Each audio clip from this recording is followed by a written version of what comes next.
তোমরা অনেকেই কমেন্ট করছো যে ডব্লিউবিপির পরীক্ষা কবে হবে, একটা ডেট বলার জন্য কলকাতা পুলিশ কনস্টেবলের পরীক্ষা কবে হবে। তো দেখো, তোমাদেরকে একটা কথা বলি, পরীক্ষা হবে, খুব তাড়াতাড়ি পরীক্ষা হবে, ঠিক আছে। চারদিকে যেভাবে উঠছে, হাওয়ায় উঠছে যে আগস্ট মাসের 18 তারিখ কলকাতা পুলিশের পরীক্ষা হবে, কেউ বলছে জুলাই মাসে ডব্লিউবিপির পরীক্ষা হবে, কেউ বলছে সেপ্টেম্বর মাসে ডব্লিউবিপির পরীক্ষা হবে। তো দেখো, এখনও কোনো অফিসিয়ালি কোনো আপডেট আসেনি বা কোনো নোটিফিকেশান আসেনি, তাই আমরা শিওর হতে পারছি না বা তোমরাও শিওর হতে পারছো না। কিন্তু সবাই একটা অধীর আগ্রহে বসে আছে যে পুলিশের পরীক্ষাটা কবে হবে। তার কারণ যারা পুলিশের চাকরি করবে, যাদের লক্ষ্য পুলিশের চাকরি, তো তাদের মধ্যে একটা অন্যরকম উত্তেজনার সৃষ্টি হয়েছে। আমিও জানি যে যখন পরীক্ষার ডেট নোটিফিকেশান পাবলিশ হয় তখন একটা আলাদা এনার্জি আসে পড়াশুনো করার জন্য, আলাদা একটা উত্তেজনা হয়, ভালো পড়াশুনো করতে পারি, ঠিক আছে, ঘুম আসে না পরীক্ষার জন্য।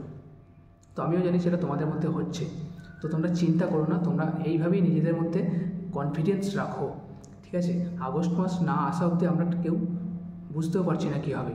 যদি কলকাতা পুলিশের পরীক্ষা 18 তারিখ হয়, 18ই আগস্ট হয়, তাহলে নিশ্চয়ই আগস্ট মাসের শুরুতেই নোটিফিকেশানটা আসবে, ঠিক আছে। আর যদি আগস্ট মাসে পরীক্ষা শুরু হয়ে যায়, তাহলে আশা করছি ডব্লিউবিপি পরীক্ষাও আগস্ট মাসে কিংবা সেপ্টেম্বর মাসে হবে। তাই তোমরা একদম চিন্তা করো না, নিজেদেরকে ভালোভাবে তৈরি করো, তোমাদেরকে চাকরি পেতেই হবে। এই আত্মবিশ্বাস, এই কনফিডেন্সটা তোমাদের মধ্যে রাখতে হবে, ঠিক আছে। তো আশা করছি কলকাতা পুলিশের পরীক্ষাটা হয়তো আগে হবে, ঠিক আছে, যেহেতু একটা কম ভ্যাকেন্সি রয়েছে। আর ডব্লিউপির ভ্যাকেন্সিটা একটা হিউজ পরিমাণে রয়েছে, প্রায় 12,000। তো সেই হিসেবে ওটার সেট আপ তৈরি করতেও একটু টাইম লাগবে, ঠিক আছে। যেহেতু ওটার আবার একটাই পরীক্ষা, প্রিলিমিনারি নেই, মেন এক্সাম, তো সেই হিসেবে হয়তো ওটার পরিকাঠামো তৈরি করতে একটু টাইম লাগবে। তাই আশা করছি কলকাতা পুলিশ কনস্টেবলের পরীক্ষাটা আগে হয়ে যাবে। আর যেহেতু সামনে ভোট রয়েছে, আবার 2026 সালে বিধানসভা ভোট, এখন 2024 সাল, আশা করছি ভোটের আগেই তোমাদের পুলিশের রিক্রুটমেন্টগুলো কমপ্লিট হয়ে যাবে। আশা করছি ভোটের আগেই তোমাদের জয়েনিং হয়ে যাবে, ঠিক আছে। তাই এই যে সুবর্ণ সুযোগটা রয়েছে, তোমরা কিন্তু হাতছাড়া করবে না। তোমাদেরকে একটা চাকরি পেতেই হবে, এই সুযোগটা তোমাদেরকে কাজে লাগাতে হবে।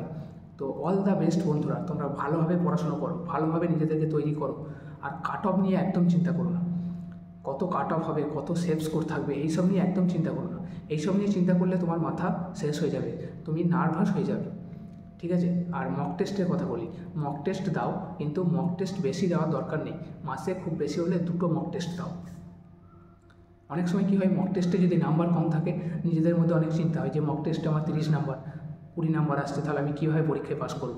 কিন্তু এটা নিয়ে একদম ঘাবড়ানোর কিছু নেই, একদম ভয় পাবে না।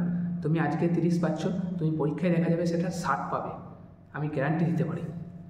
এখনও অনেক টাইম রয়েছে, ভালোভাবে পড়াশোনা করো, সময় নষ্ট না করে পড়াশোনা করো।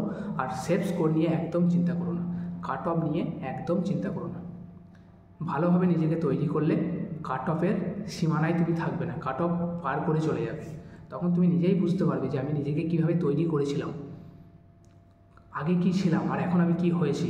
তখন নিজের মধ্যে আরও কনফিডেন্স বাড়বে। তাই একদম কাট অফ নিয়ে চিন্তা করবে না, অল দ্য বেস্ট, ভালোভাবে পড়াশুনো করো, পরীক্ষা ভালো হবে, ঠিক আছে। আর আগস্ট মাস না এলে কেউ কিচ্ছু বলতে পারবে না, আগস্ট মাস এলেই আমরা সবাই নিশ্চিত হয়ে যাব যে পরীক্ষা কবে হতে পারে। তো থ্যাংক ইউ বন্ধুরা, ভালো থাকবে, অল দ্য বেস্ট।